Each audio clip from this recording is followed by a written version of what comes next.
Shila Gurudev ki jai, Mahaprabhu ki jai, Shri Harinam Sankirtan ki jai, Brahmapara Srimad Bhagavatam ki jai, Gaur Bhaktavrinda ki jai, Gaur Puran.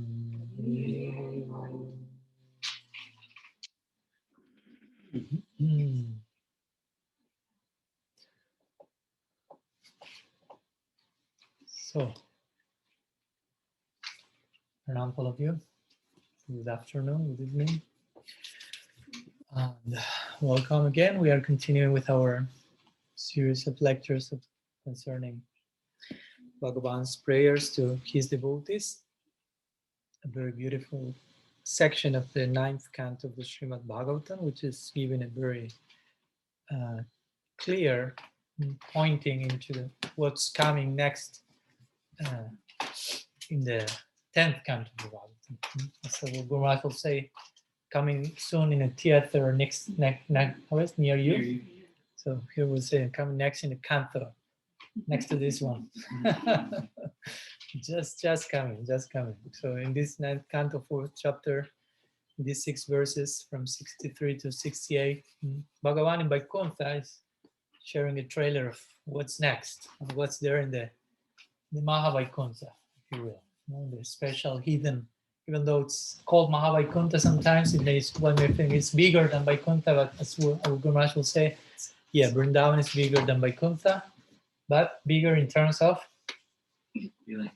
Yeah, affection, more accommodating place, because the hearts are, again, more expanded, if you will, even more than in Vaikuntha, which already there, considerable expansion of the hearts. Prem is there, but in the 10th canto, in the very beginning of the 10th canto, we will find the most powerful types of affection and samskars ever possible received. That's why Krishna spent his very first years. It is said that from first year to the 7th year, you receive the most powerful samskars that will accompany along your life. So Krishna was in Vrindavan until his 11th year, so his emotional foundation samskaras were received there in Braj. So no matter if he became a prince, the king of the world, killing the king Kamsa, becoming a great statesman in Dwarka, and having palaces, and his heart remains a Brajavasi, basically. If you want to take that in those psychological, emotional terms. So today we are continuing our description of, we are starting the 4th verse of this series of 6. Will be verse 66. But let's make a brief recap, since we are meeting again each other after some few days, just in case, and we have some new guests accompanying today us. Welcome, especially all, but especially the ones participating for the first time in this series. So thank you very much for coming. So in the very first, of course, we gave some context to the whole narration where Durvasa Muni offended the great devotee Ambarish Maharaj without real reason for that. Actually, Ambarish Maharaj was behaving properly, and Durvasa Muni was just cursing him out of, let's say, repressed jnani-like anger. And Ambarish Maharaj, in his great devotion and humility, did nothing to oppose the curse. Consider whatever is coming to my life, some reason is there. I'm surrendered to Bhagavan, so Bhagavan is taking care of me, even in the form of a curse. Mm-hmm. But eventually, as you know, Sudarshan Chakra started to protect Ambarish and chasing Durvasa in different planetary systems. So Durvasa went to Vaikuntha, eventually reached the shore. The gate of Vaikuntha fell at the feet of Bhagavan himself, asking for protection, mercy, if you will. And Bhagavan replied in these 6 verses, expressing basically how he's controlled by his devotees, how God is controlled by bhakti, which is a very unique theological point of the Gaudiya Sampradaya. Generally, we speak that God is the controller, but in our tradition, we teach love is the controller. Both of the devotees controlled by the love, God's love for him, her. God is controlled by the love of the devotee. So love is the controller, ultimately. So in the very first verse, Just a brief recap. Bhagavan says, Aham bhakta paradino yashatan tribhaduja sadubirgrashta hridayo bhaktir bhakta jana priya. So he says, to begin with, I am totally under the control of my devotees. I have not independence at all. They reside so intimately in my heart that, I cannot but be purchased by them. And what to speak of my devotees? Even the devotees of my devotees are special. Whatever has some connection with my devotees, I'm purchased by them as well. I'm attracted by them. So that was the very first reply of Bhagavan to Durvasas, asking, please protect me, basically from the offense I committed to your devotee. And I say, I'm controlled by my devotee. I have no independence, no independent will. Ashtatantra, he says. So this is a very interesting conception. The Supreme Independent remains independent on a general level, on a more, if you will, boring level for us. And in a more interesting level, he becomes subdued. But by bhakti, which, as we mentioned, bhakti is Krishna's own personal intrinsic potency, so he's not becoming dependent on something external to himself. So there is no defect in that. God remains independent, and in the context of independence, he becomes dependent in interaction with Swarup Shakti, with his own heart in the form of his devotees. So first verse, that's a brief recap. I explained that verse in almost 2 hours first lecture, so you have to go to the podcast site for that.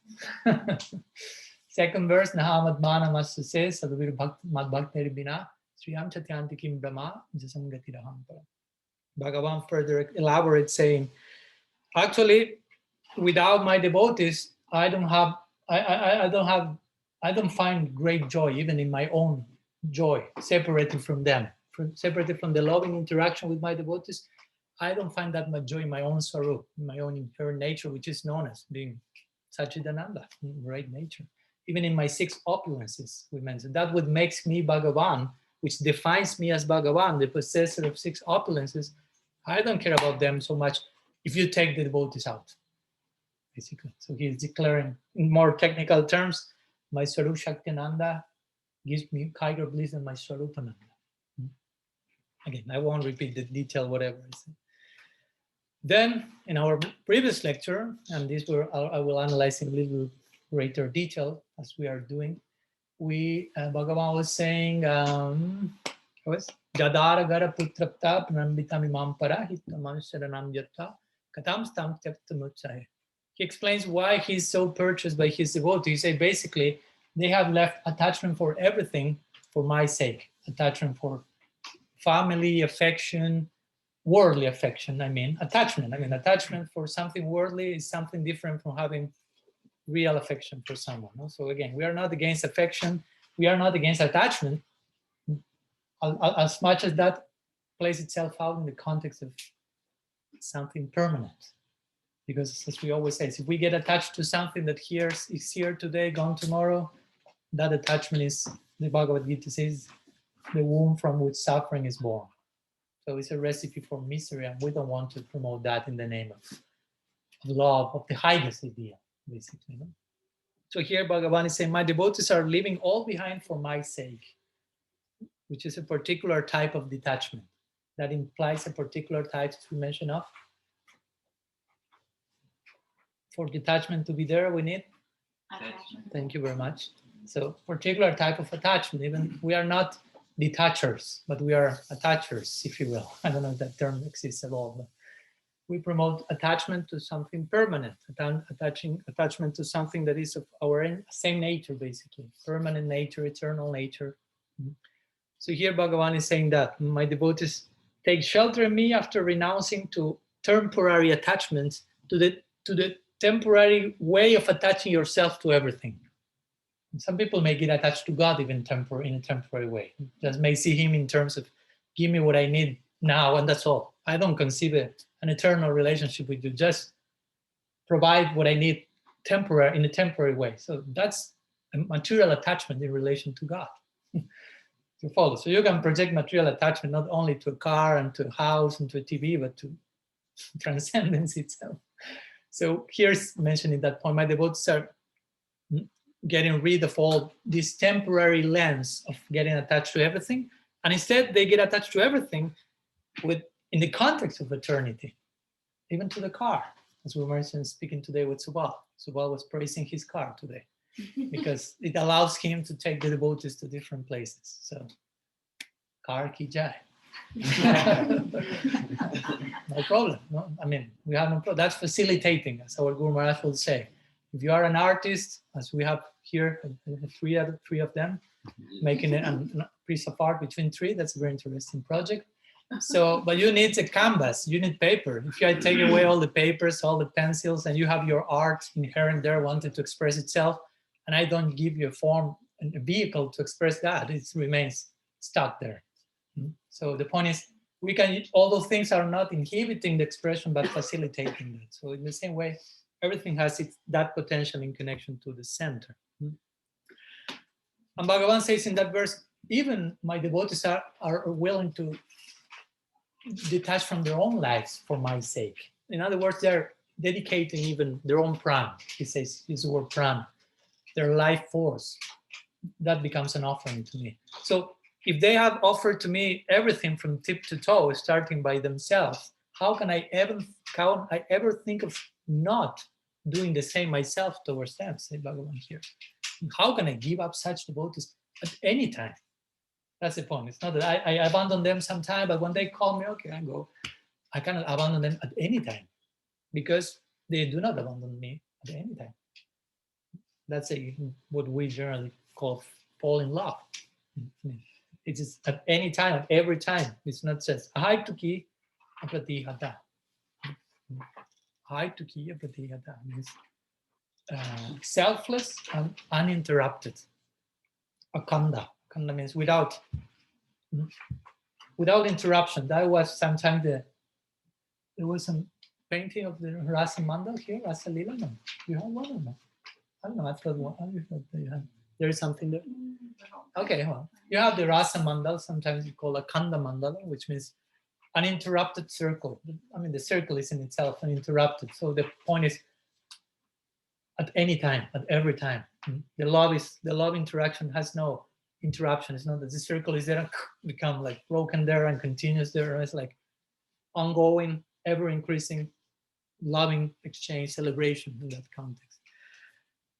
So Krishna, of course, is known as being affectionate to the Brahmanas also. We know that, Namo Brahmanya Devaya. He's the god of the Brahmins. But that's a secondary godhood in himself, if you will. He's first Bhakta Bhaktiman, as we say the other day. He's the Bhakta of his Bhaktas, the devotee of his devotee. So if Durvas is saying to Krishna, you are protector of Brahmanas, I am a Brahmin, protect me.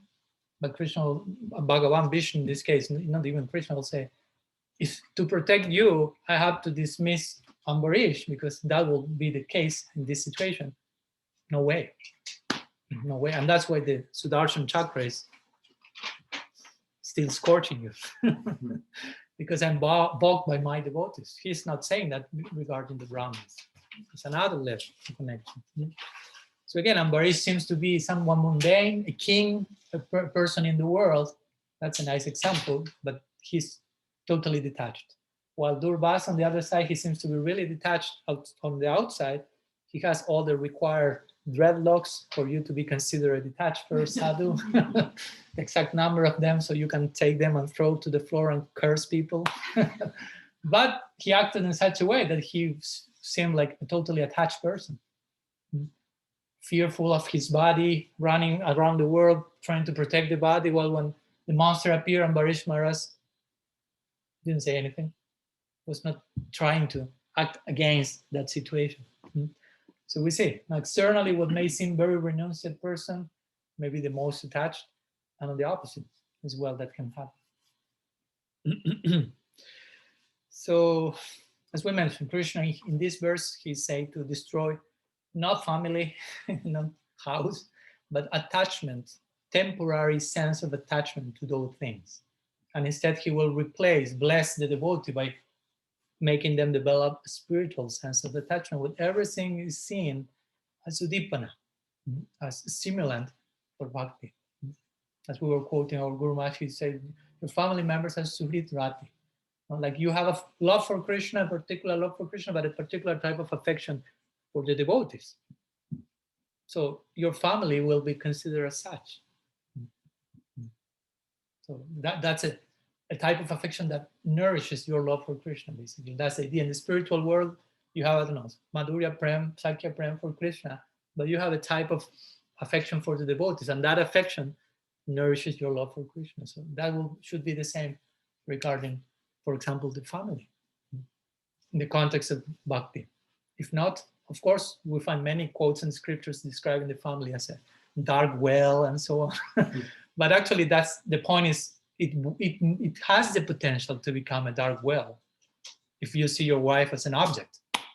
I mean, you're already throwing yourself in the well by seeing her, or vice versa, of course. Seeing everything as your possession, in your control. I mean, you are voluntarily jumping into a dark well. It's not that family in itself is that. You are making everything a dark well. Family, again, you can make God a dark well if you approach him materially.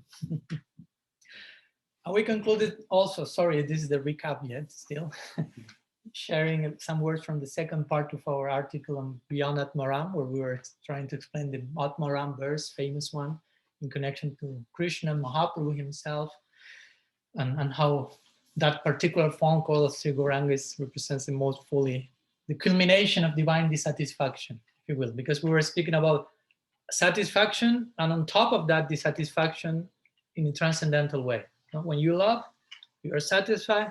When you love, you discover a new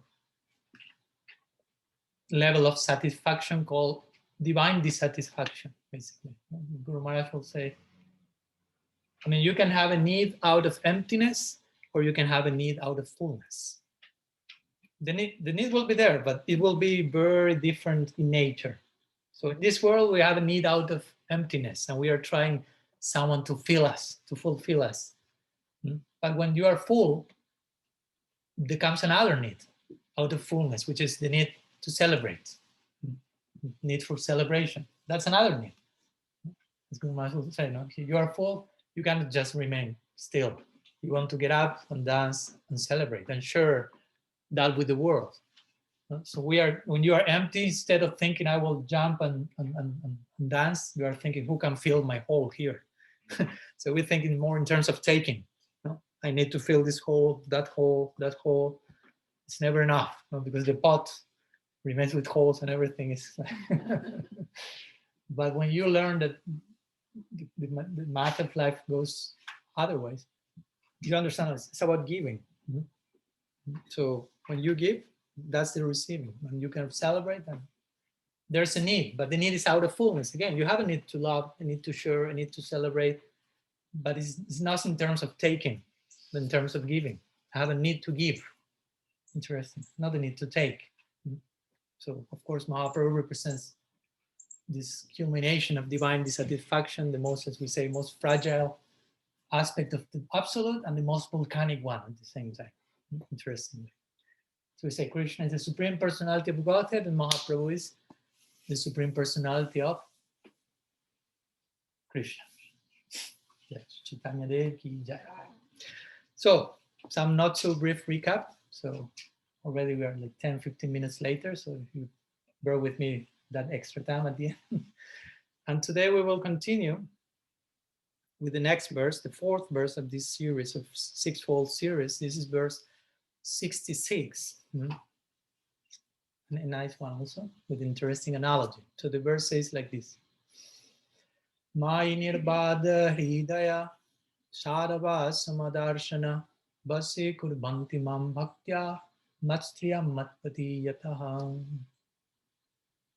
So translation, Bhagavan is saying to Durvas, the chakra is still blazing on his back.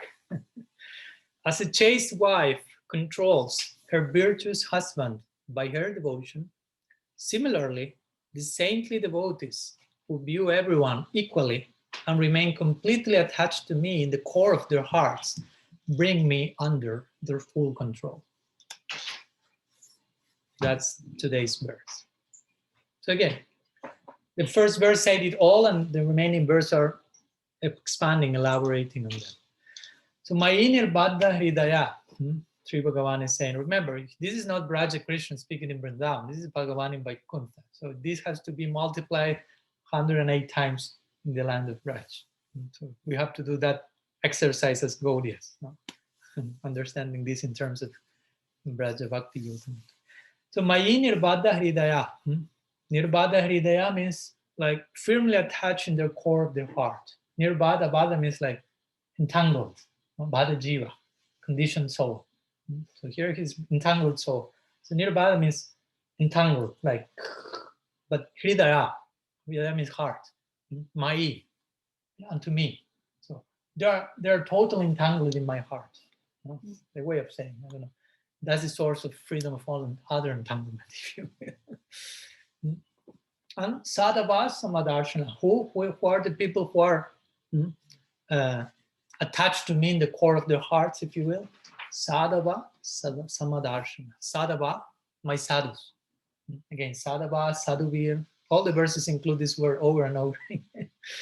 So Sadhava means saintly personalities, honest people, and so on. Transparent mediums, and so on.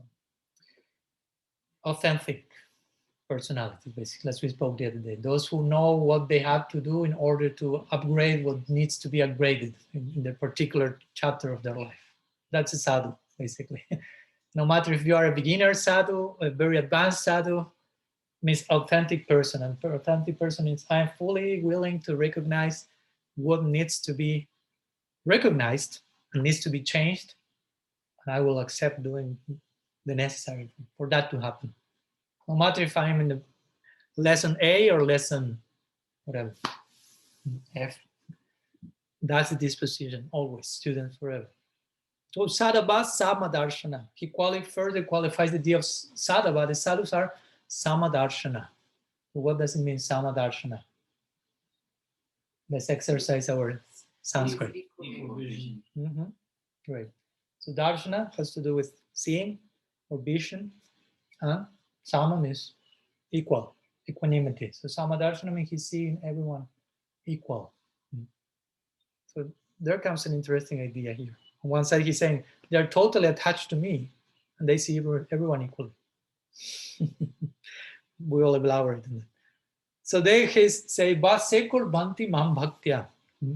So then he explains what happens to Bhagavan. Bhagavan is giving his testimony. What happens to me when such people come into my life? With such people who are totally attached to me in the core of their hearts. Vase kurbanti mam bhaktya. Vase means under control. Kurbanti means they make. In other words, they put me under their control. It's not that they want to control me, but that's the byproduct of such a behavior. That's the power of love, basically. It's not that if I love someone, I love him because I want to control him, and he or she agrees to love me because he wants to control me. Nobody's thinking about that. But both parties remain fully controlled. That's the power of love.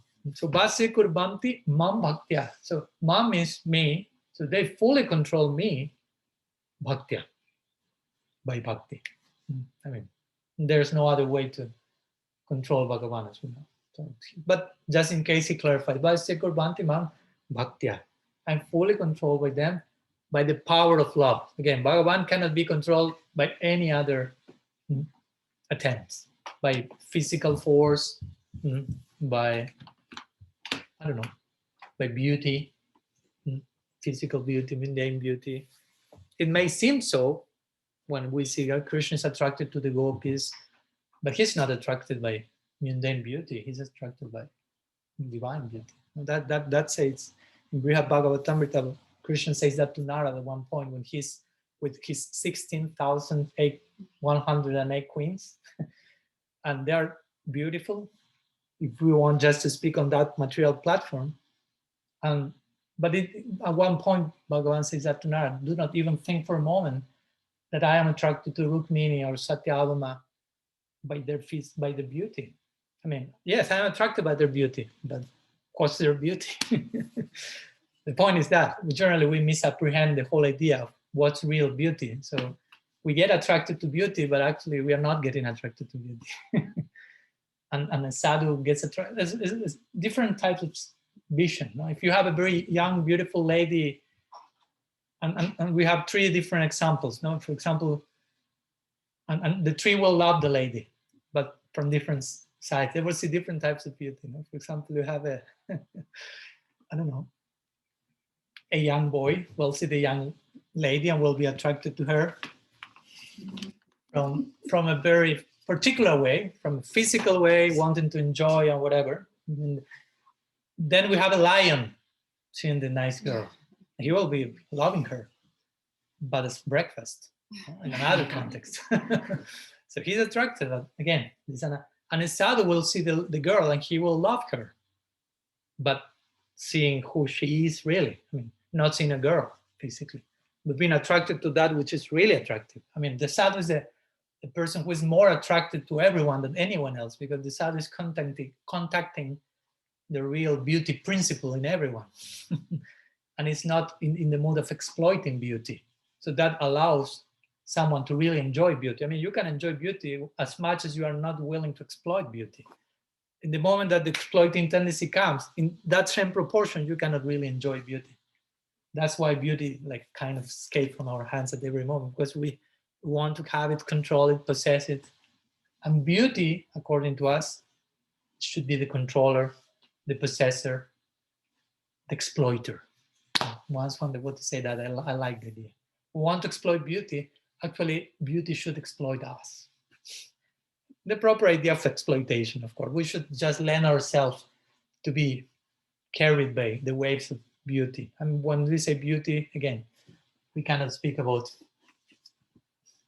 the so-called idea of beauty that here today, gone tomorrow, but permanent sense of beauty. Dostoevsky says that beauty will save the world. Of course, we know which beauty we refer to. So, going back to the word-by-word translation. Last line, he's saying, so they put under, I am become under their control by this force of attraction, and that means beauty, and that means bhakti. Sat striyam, satpatim yata. Trying to further illustrate the idea, he will invoke an analogy here, because Bhagavan knows it's not so easy to speak about love. We may speak about love, but who knows which idea we are having. So analogies are there to help us illustrate that, properly explain, because also you can just misapprehend the whole analogy.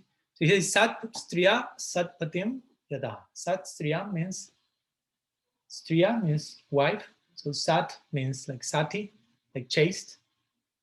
And Satpatim, then Pati means husband.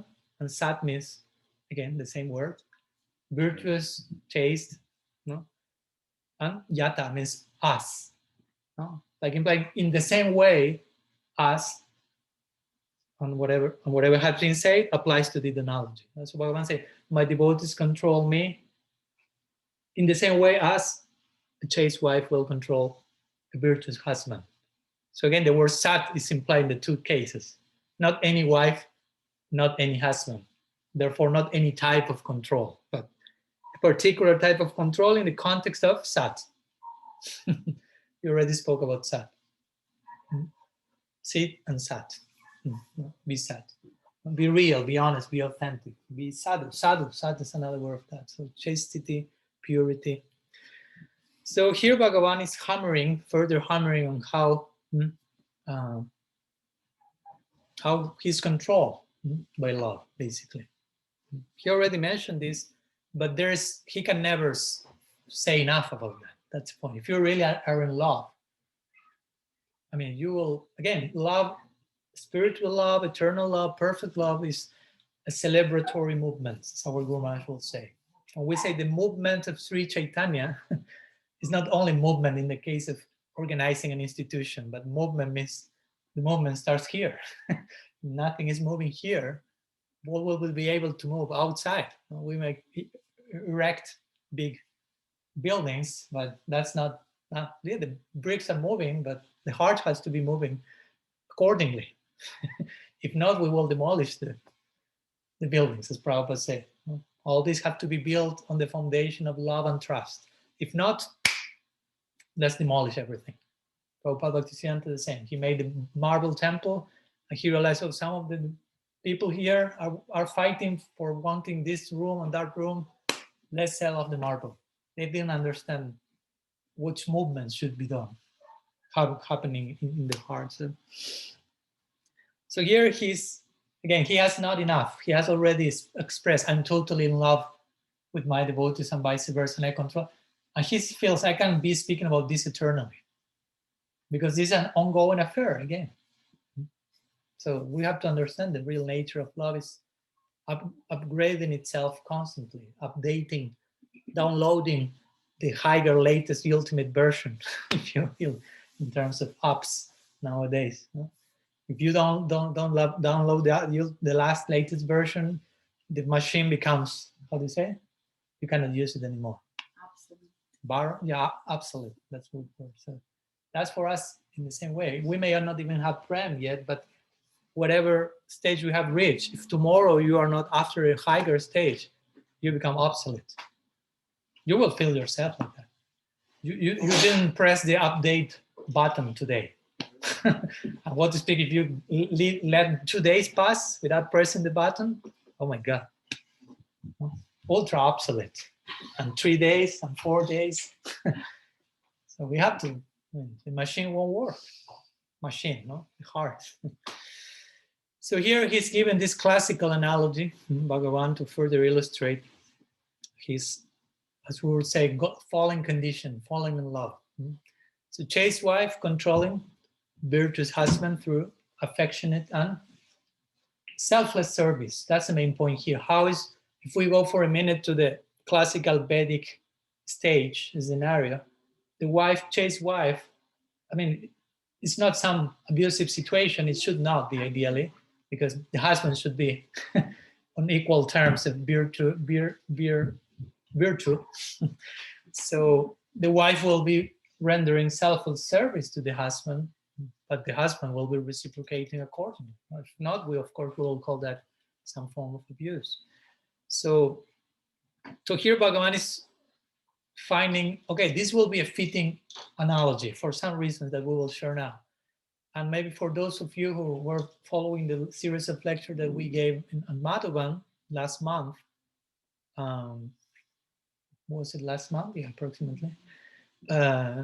We were speaking about the Bhava Chatushloki, the prayers of Vritrasura. So in the third verse of these four, he says, Priyam Priyabhabhyasitam Vishana. He's trying to use three different analogies to compare the longing that he's feeling towards Bhagavan.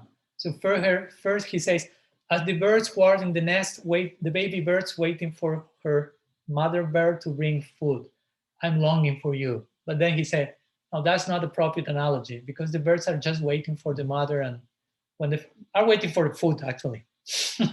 When mothers bring food, that's all, the longing over. Second example, as the calves are waiting for the mother to give them milk. That's a little bit more close, because the milk is already inside the mother. It's like, in the terms of analogy, it's more immediate illustration. It's not bringing food from somewhere else, but the food is there. But still the calves are waiting for the mother, but mainly for the mother's other milk lunch. No? They're satisfied. Okay, mom is there, but life goes on without that much longing. So the third example is to say, where Dhritarashtra finally finds full satisfaction with that analogy, says, Priyam Priyabhabhyasitam Vishana. He says, like the beloved wife, again, chaste wife who is in separation from his virtuous husband and waiting for him in that way, I also long for your association. So similarly here, Bhagavan, in this case, chooses this famous analogy, where he, to express how he's controlled. He who is generally known as Ajita, which means, how to translate that? No. Those are Jata. Only one letter can make.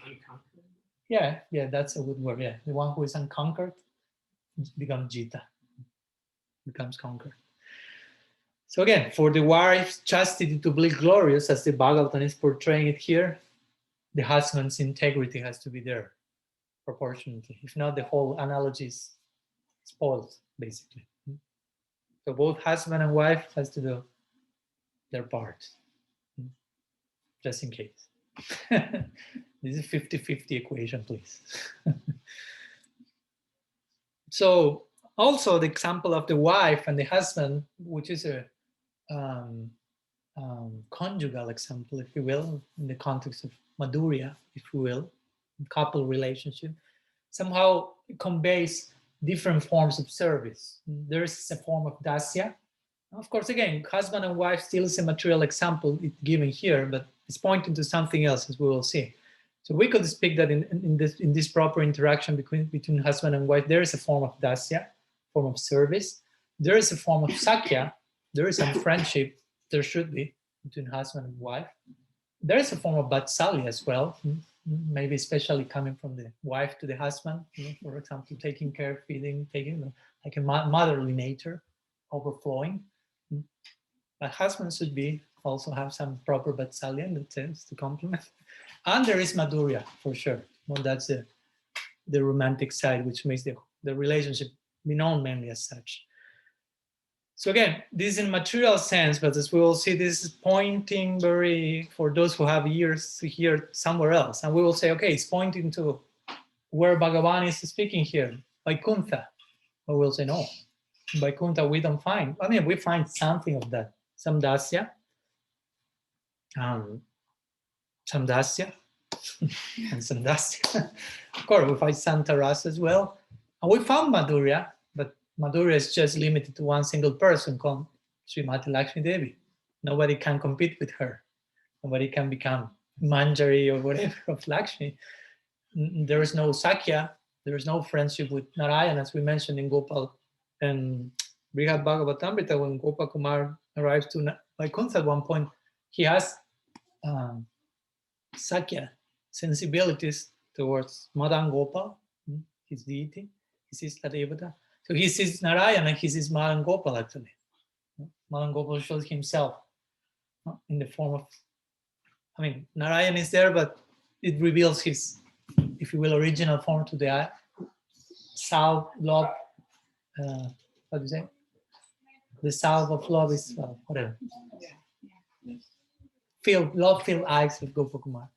So, and he sees Madan Gopal, he doesn't see Narayan. So he shouts and says, Gopal, and starts to run to embrace, to give a big friendly embrace to his pal, you say?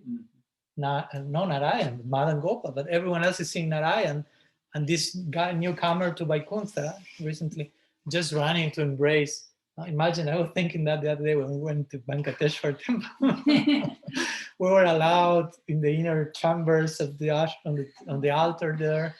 I was imagining, I don't know, hopefully Krishna Chaitanya is not having some vision here and starts to shout and wants to just run and give a good friendly embrace to Venkateshwar. I don't know what may happen there. Vaikuntha will become Sakunta. Vaikuntha means without anxieties, and Kunta means full of anxiety. So that happened in Vaikuntha according to Sanatana Goswami. Gopakumar wanted to embrace Narayan and everyone else was like, what's going on? Call Jai and Vijay, the gatekeepers. They fell on Gopakumar. You are in Vaikuntha, what are you doing? How can you embrace Bhagavan, Narayan? So Gopakumar will feel, oh, okay, this is not my place. I cannot embrace my pal here. I cannot even say that he's my pal. They start to look at me and what's going on with you? So again, Bhagavan here is implying when mentioning the example of the wife, husband, some Sakya, but there's no Sakya in Vaikuntha. Madhurya is limited to Lakshmi. Dasya is only of a certain level, not full range of Dasya even. So where do we find the ultimate application of all the implications of these different possibilities? In the Vaikuntha Van, in the forest of Vaikuntha, as it is sometimes mentioned, Vrindavan. It's the forest of Vaikuntha.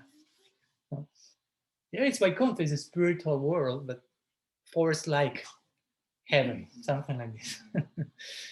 So again, for those who have the ears to hear, here Bhagavan is pointing to all that. The ultimate application of this verse converges in the Braj. And of course, if we want to take the full application, they will converge in the gopis and the figure of Sri Radha, who offer themselves in the context of Madhurya, they offer their own bodies in charity to Sri Hari. But again, here I'm presenting the ultimate implication, but going to the main general idea, the idea here is that Bhagavan mentioned is through selfless service, you get to control the object of your service, basically. Again, not because, oh, that's a good formula. Now I know how to control people. Not because of that, but if you are really, to do it selflessly means you are not calculating. But if you really serve someone selflessly, you will be controlled. The person will be controlled by that. There's no way to escape from that. It's an interesting way of like putting the person in one corner in a natural way, loving way. And Bhagavan, as we say, he loves to be controlled by love. Sometimes in the scriptures say, Bhava Bhakti Sudurlava, which means very difficult to attain. And sometimes they say, Krishna does not give very easily Bhava Bhakti.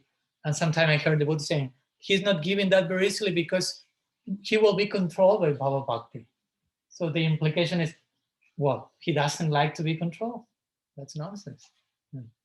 So it's not that he's not giving easily because he doesn't like to be so controlled. He's not giving easily because he wants us to really understand what's that. Because if we don't have the proper capacity of receiving that, what will happen to us? So like if I give you something very valuable, but I don't instruct you about how to deal with that, you may go mad. We can speak so much about the Bhagavatam and Gaudiya Vaishnavism and such high theological ideas, but if we do not, if I'm speaking about that here and I do not try to help you about how to apply that in practice, if I'm not sharing tools for make that part of your life, it's almost like an act of violence towards you. Because I'm sharing you such a high ideal, such a tremendous conception, but do not giving you the tools for how to put them in, and who knows what will happen to you. You may go mad, become pride, or become fanatic, or so many things can happen. We have seen that. From the mouth out, such a high discourse. From the mouth in, we remain like zealots, something like that. Unrefined zealots, basically, in the name of the highest thing, the most unbecoming thing possible. That's the most untasty thing for a wise person, when someone is really speaking about the highest thing, but not honoring that in practice properly. That's like, oh my gosh, it's the most bitter pill to swallow. But basically, that's the idea. Bhakti, selfless bhakti, again, controls Bhagavan. It's a very noble approach. Sometimes I think that our Guru Maharaj has given that example. Let's see, you approach someone who is Bhagavan. Bhagavan means the one who has everything. So you can imagine that if someone is known for having everything, many people will be knocking his door, her door, for different reasons.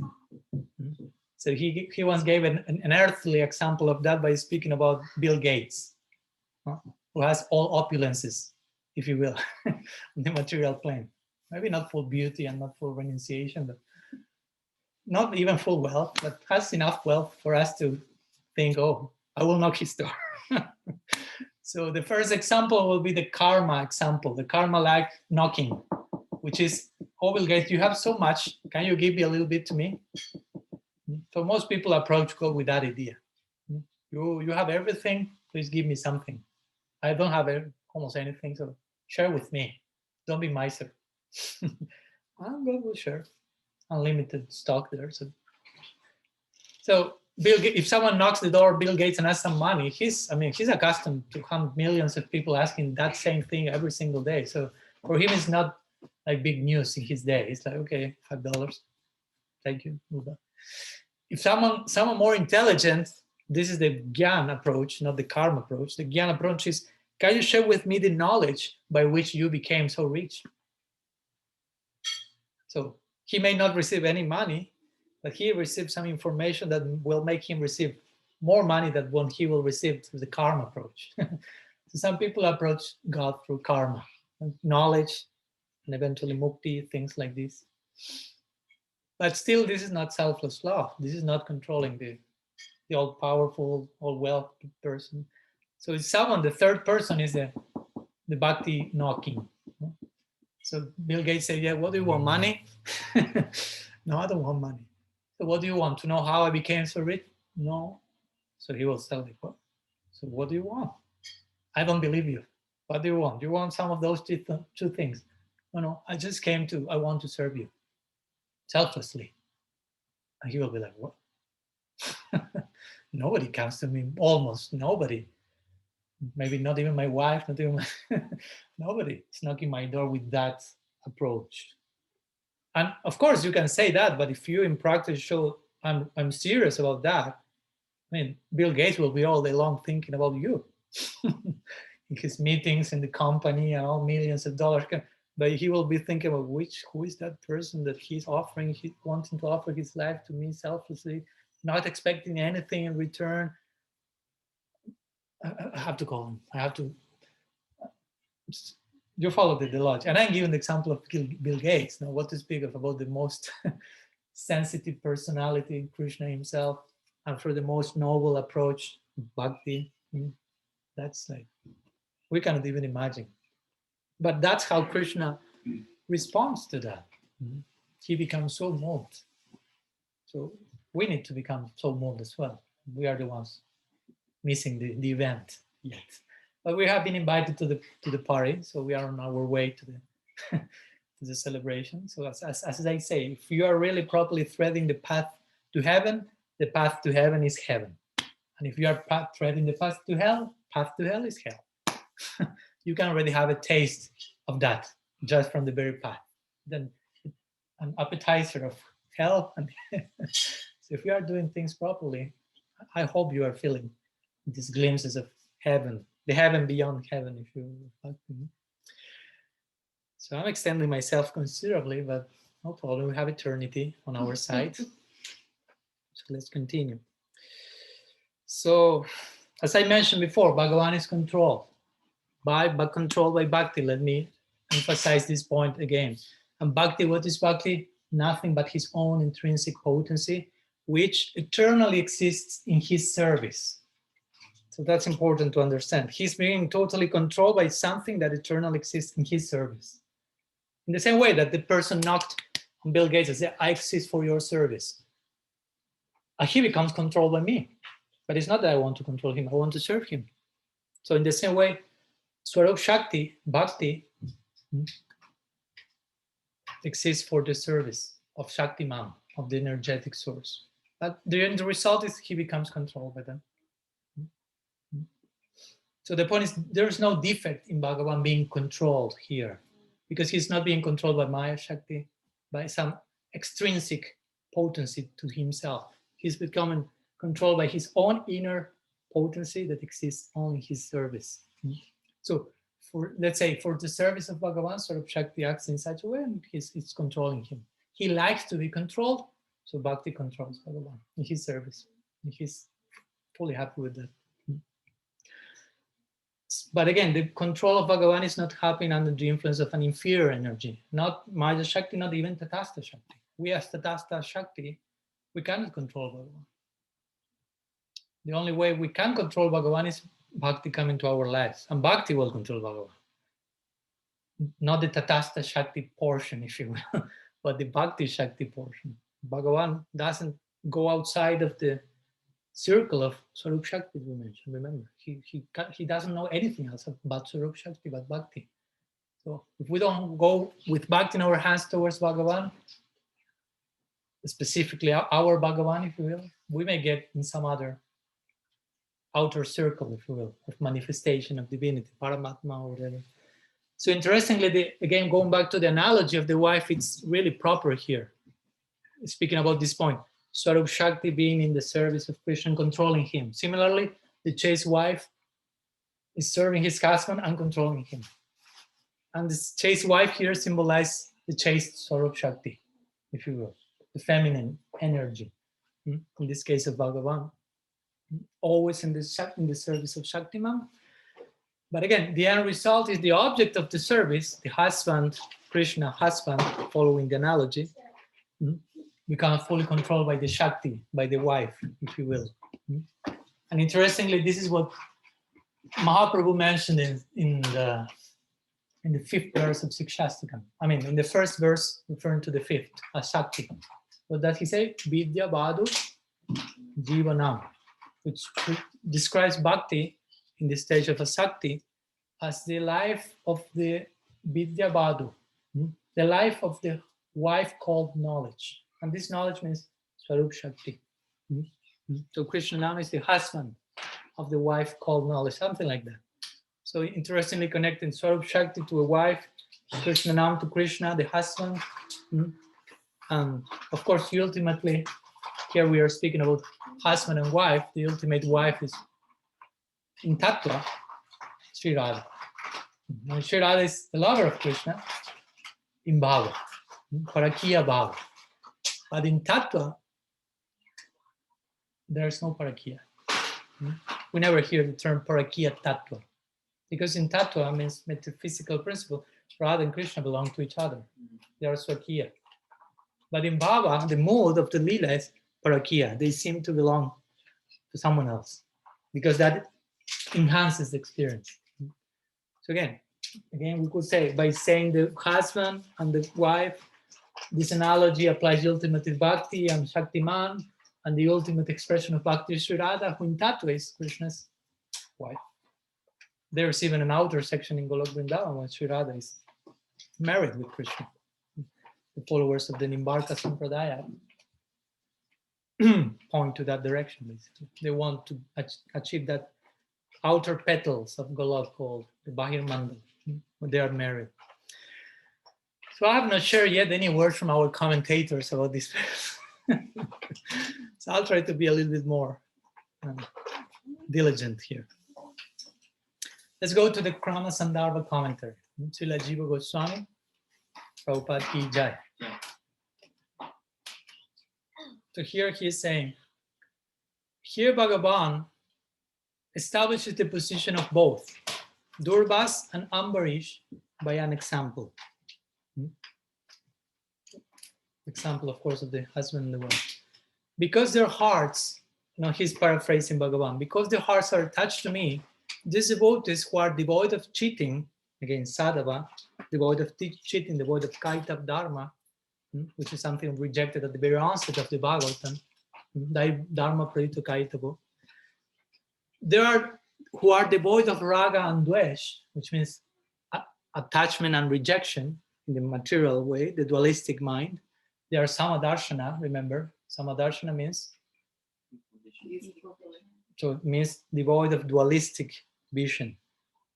That's the opposite thing, to see how everyone equal. For that, you cannot be of a dualistic mind. I like this, I don't like that. I am attached to this, I reject that.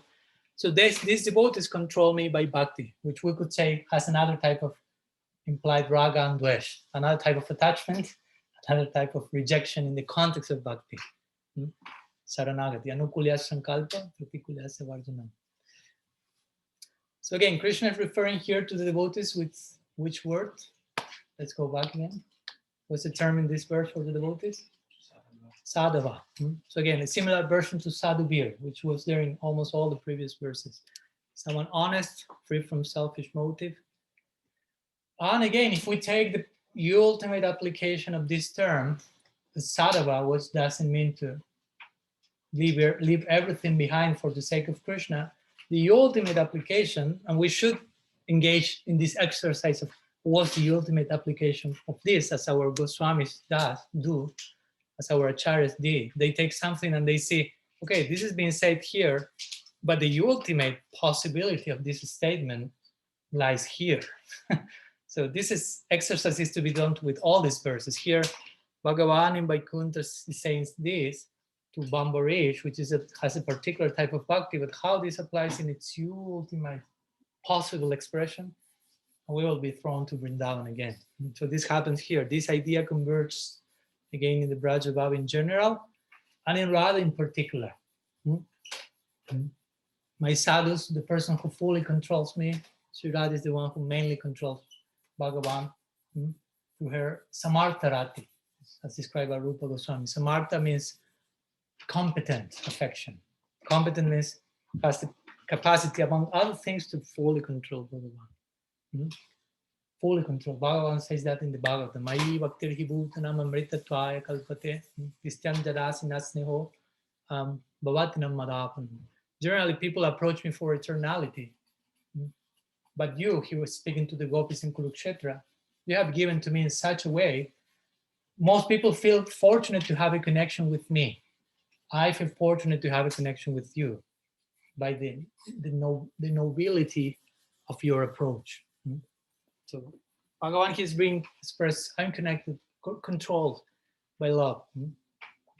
Our Guru Maharaj gives this example. Sometimes you may control someone by physical force. I may put you in a cage. That's not so becoming. Sometimes we may need to, but that's another thing. Or I may control you mentally, psychically. That's more subtle, and you may not realize I'm controlling you. That's more unbecoming. But the highest level of control is love. You are fully controlled, but that's becoming. That's totally becoming. That's the whole idea of control. That's not about the word control. Bhagavan here is singing the glories of control. Like once, I think Srila Prabhupada, one was the Independence Day here, what's July 4th here? So everyone was like doing some parade and celebrating, we are independent. So he said to his disciples, you should go outside and celebrate the Independence Day. We are celebrating our being controlled by affection of Sri Guru and Vaishnava. And for sure Krishna will join you because he also celebrates his own dependence, as we are seeing. Here in these verses, he's declaring Dependence Day. Every day is Dependence Day. We shouldn't wait once a year for that. We may like once a year to celebrate Independence Day, to feel ourselves independent. Then you have 364 days to realize it's not like that. It's not working. So it's interesting how this control works, because the more you control by love, try to follow this and apply this to Krishna, not so much to Narayan, but the more you control by love, the less you appear as the controller. I mean, the more you control by physical force, psychic manipulation, you still appear I'm controlling you. But the more you control by love, the less you appear as the controller, because the nature of love is that if someone loves you, that will come to you as well. So you will be controlled. I mean, you never will feel yourself I'm controlling because I'm being controlled, because love is two-way street, if you will. And Krishna is the supreme controller. Brahma says it. Ishvara, what is it? Krishna, thank you. He's Ishvara Parama, Parameshwar, the supreme controller, and Krishna does not appear. It's that face of the absolute that appears to control the least, the less controller. He's not dealing with, he's playing the flute. But he's controlled by, why he's playing the flute? Because it seems he's controlling through the flute, but he's being controlled, and that's why he's playing the flute. There's a background of control. He's controlled. So Krishna is the supreme controller, but in Vrindavan he becomes the supreme controlled. Overwhelmed by his Sarup Shakti, he is. Can you bear with me some further minutes? I know it's Friday, it's late, you have been working. Sorry, thank you for your patience. Sorry, Nandanam. You seem tired. I realized that maybe it was today you came today here. So long journey, but hopefully it's worthy. You have an extra prashad after the class, that's for sure. So here also this verse gives some interesting contrasting idea. Krishna, Bhagavan is not Krishna. Sorry, I'm finding Krishna here, but it's Vishnu yet. He's saying, my devotees view Samadarshana, and they view everyone equally, and also say they remain completely attached to me. So that's an interesting point, because for most of us we feel if you see everyone equally, you shouldn't be extremely attached to anyone, because that may go against seeing everyone equal. At least that's the general psychology here. But interestingly, Bhagavan here is saying, first, he's saying, totally attached to me, and like a byproduct of that is there see everyone equally.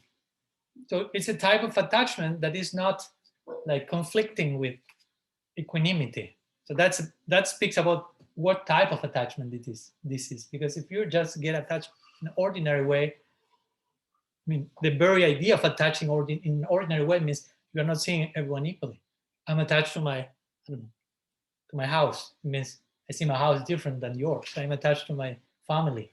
In a material way, I mean, it means they are especially dear to me because they're my family, as we spoke the other day. So it's not promoting equal vision, it's promoting boundaries, limits.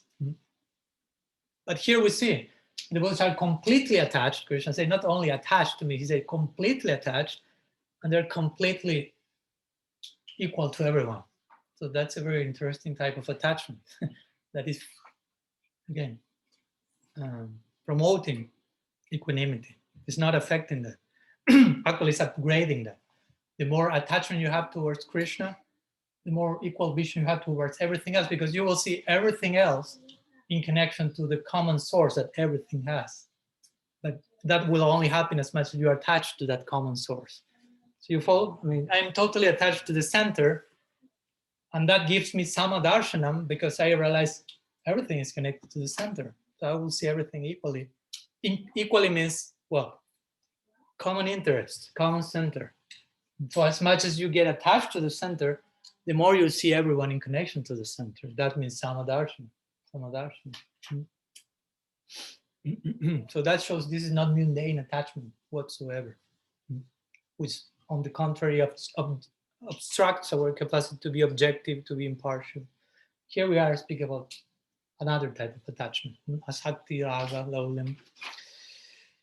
And again, if we are speaking about attachment here in a spiritual sense, the ultimate expression of attachment, again, we are thrown back to Vrindavan, not even to Vaikuntha. We have thrown to the Raga Marg. Raga Marg means the path of attachment, literally. What do you practice? I practice the path of attachment. That may seem like, what? You need to explain yourself a little bit. That's how Guru Maharaj will put it, the path of passionate love. That's Vrindavan. That's what Vrindavan is about. The very path, the marg, is made of raga, of attachment. Because why? Krishna is not loved here because of his God, but he's loved because of attachment. He's loved as a family member. As you love a family member here, materially, you will love Krishna in Braj spiritually. He's one of us. He's my friend. He's my this. He's my that. There's another Hammameti. I me mine. So everyone in Vrindavan is loving Krishna because of the particular attachment they feel for him. Not even because of who he is as God or who he is in Vrindavan. For example, you have Balaram. Which is the type of love that Balaram has for Krishna? Or how does he feel towards Krishna in terms of relationship? Who is Balaram in terms of Krishna? Brother. Technically speaking, Balaram is a brother of Krishna?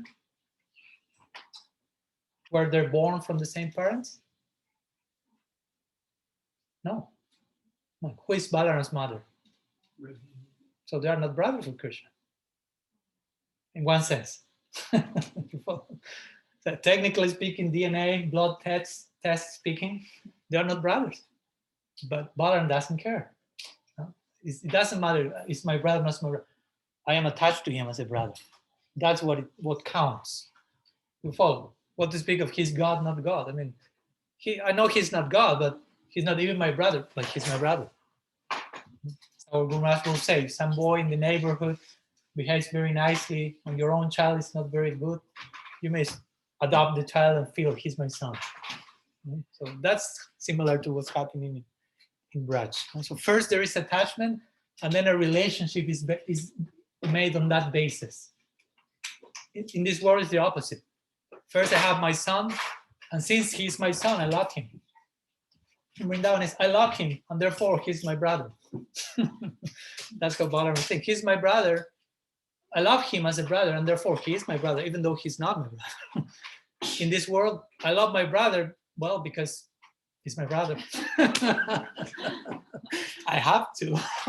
I should, even though I love some other people more, but I won't say that too loudly. But I mean, he's my brother in this life. I have to love him. So you follow in material way. I mean, we generally develop some affection on the basis of the established relationship. But here's the opposite. There's some affection is first, And then the relationship becomes established. Sometimes there is no relationship at all. Sri Radha has no relationship with Krishna, officially speaking. She cannot, but she loves Krishna the most. Sometimes says that Jasoda, some people, is not even the mother of Krishna. I mean, that won't enter into her psychology. Same with Balaram. So in this way, again, here this is not directly implied at this point, only indirectly. We are in Vaikuntha. But for moments, Krishna appears through Narayan, if you will, for speaking to all of you. So all this, but this narrative is preparing the ground. That's the point here. For the 10th canto, the Braja Lila narrative that will converge there. So it's important to understand how the Bhagavatam is presented in such a way that it's really leading us from taking our hand and taking step by step to really enter the Vrindavan Lila. Not just reading, oh, nice stories, I continue with my life. But no, you have to, so what must I say? There's one blank page waiting for you to fill with your own testimony. And that page is in the 10th canto. Basically, I will say. The blank page is not in other cantos. Other cantos are for taking you there, but the blank page reserved with your name below is 10th canto. The first chapters, before Krishna leaves Vrindavan, I will say. That's in between. Okay, let's go to Vishwanath Chakravarti Thakur. I'm not finishing yet. Only 1 hour. We have 10 minutes, maybe. Nandaram? Only by your blessings we may continue here. I came all the way from this. Okay. Be ready for the consequences of that. This may extend unlimited. So Vishwanath Chakravarti Thakur, in his unique Sarartha Darshini commentary, as usual, he's giving this in-between dialogue between Bhagavan and Durvas. In this particular verse, Bhagavan only is speaking through the pen of Vishwanath. And he's saying to Durvas, remember Durvas, what did it mean? Stressful house. Sorry? Stressful house. Stressful house. That's a good way to put it, yeah. Like difficult residence. Bas, that's a contemporary way of putting it. Very good, very updated. So you know when to invoke the term Durvas. So also Durvas, means hard to control. So Bhagavan here is doing a play of words to Vishwanath, saying, he's speaking to Durvas and I am Durvas for Durvasas like you. Durvas means difficult to control also. So I am hard to control to Brahmavadis like you, Durvas. So he's using Durvas' name to imply something else. I'm Durvas for Durvas. For he who is known Durvas, I'm difficult, hard to control. But I'm controlled by my devotees. Since their hearts are fixed in me, they are without material desire, sadhava. Another way of saying sadhava is without material desire. And see others suffering as their own. Another way of saying samadarshana. Now we'll elaborate that before finishing. So basically that's what Vishwanath is saying here. They are without material desires on one side, sadhava, and they see everyone equally. Others suffering, others joy as their own. So first, again, the point is first we fix our hearts in Bhagavan, and then will come a corresponding equanimity and peace as a byproduct of that. Krishna Bhakta Nishkam Ataiva Santa Bhukti Mukti Shidikami Sakalya Santa, say Krishna Das Kaviraj. My devotees, real sadhus, are totally in peace because they are Nishkam. They have no selfishness. But those who desire Bhukti, Mukti, Siddhi, all of them are kami, full of calm, full of desire. I want mystical perfection, I want sense enjoyment, I want redemption from suffering. And asanta, they cannot be in peace. So that's an important point because all of us are looking for peace, of course. And Krishna says in the Gita, there cannot be real happiness without peace. So implying in the context of being happy, you should try to understand that it goes hand by hand with peace and love, as we always say. Sometimes we want to be happy on a material platform without peace, but just agitating our minds, just trying for pleasure. Actually, that's not happiness. Pleasure is something, happiness is something else in the material sense of the term. So real happiness brings peace as a byproduct. So here, this is mentioned here. And Srila Prabhupada, in his commentary, elaborates on that. So let me share his words before finishing. He's saying, in this verse, the word Samadarshana is significant. The pure devotee is actually equal toward everyone, as confirmed in the Bhagavad Gita. Brahma Bhuta Prashanad Manasachati Nakashati. Samasarveshu Bhutesu. The same idea. He says universal brotherhood is possible when one is a pure devotee. So we are not against universal brotherhood. Vasudhaiva Kutumbakam, the whole world is one family. But Pandita Samadarshana, says the Bhagavad Gita. My devotee who is humble and is surrendered to me, he will see everyone equally. Because again, pure devotee means unadulterated universal connection of everyone with the center.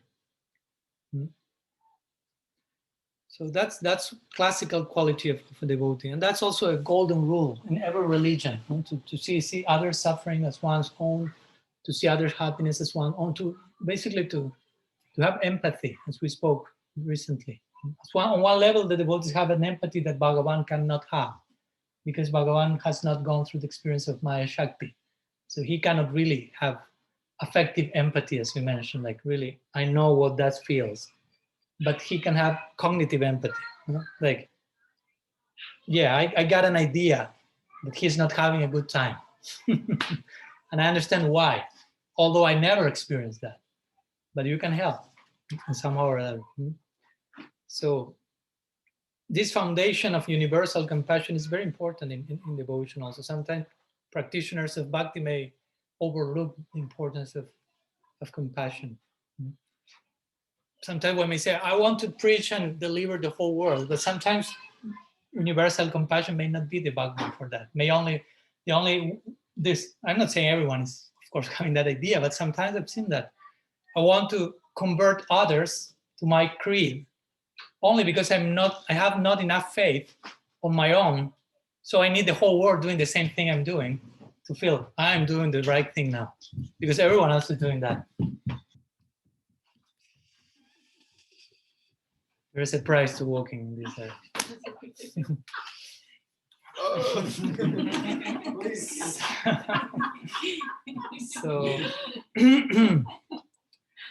So that happens. In the name of compassion, we just may want just things to happen as we like. We may want just people to validate our own fragile conviction.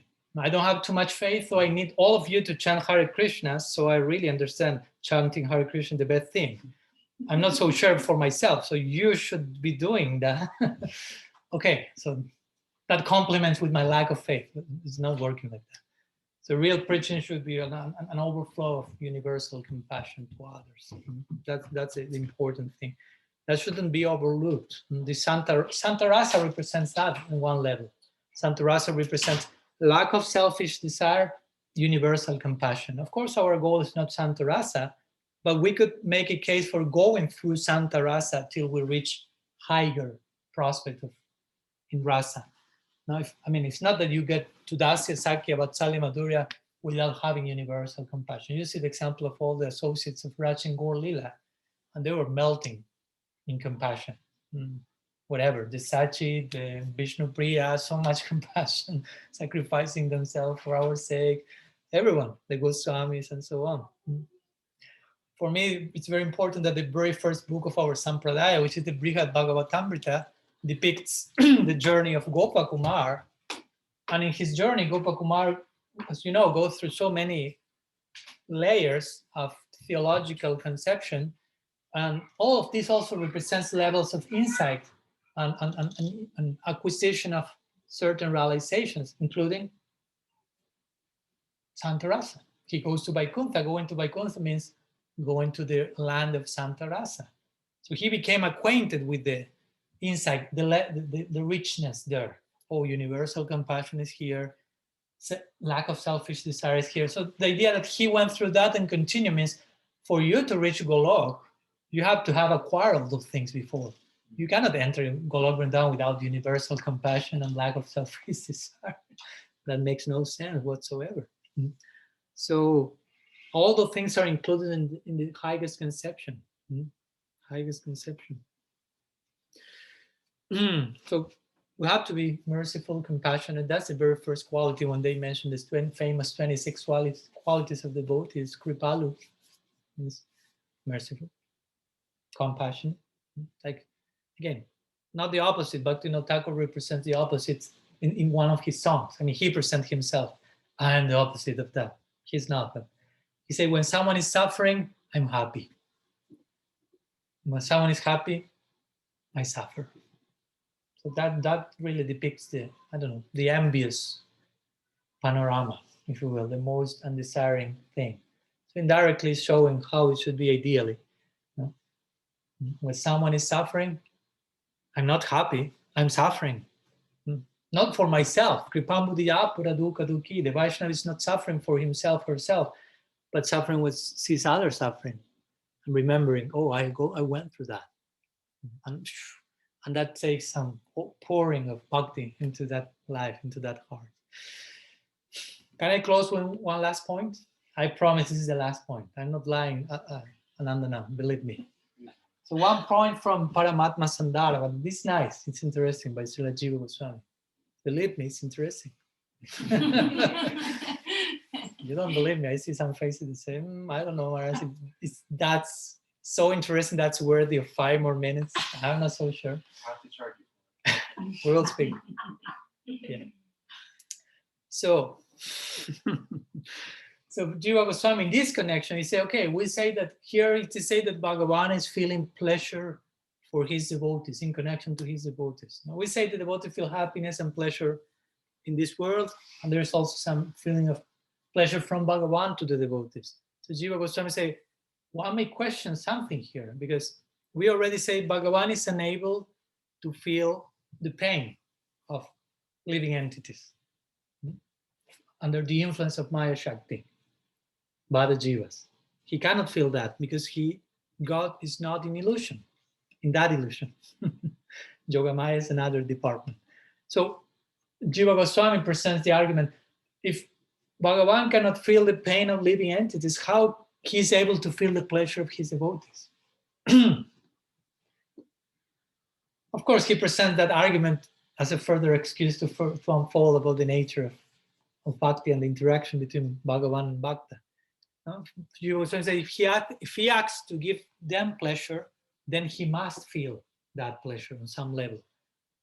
Because if not, how will he know that the devotees are deriving pleasure from his actions? So, and he said the process of experiencing pain and pleasure is the same, at least on this level, of course. But the assumption is that here, he cannot feel the pain of living entities here, so why he's feeling the pleasure of the devotees? I mean, one may conclude that if pain is material, so maybe pleasure is also material. So how he can feel pleasure? It's material. So he presents apparent contradiction.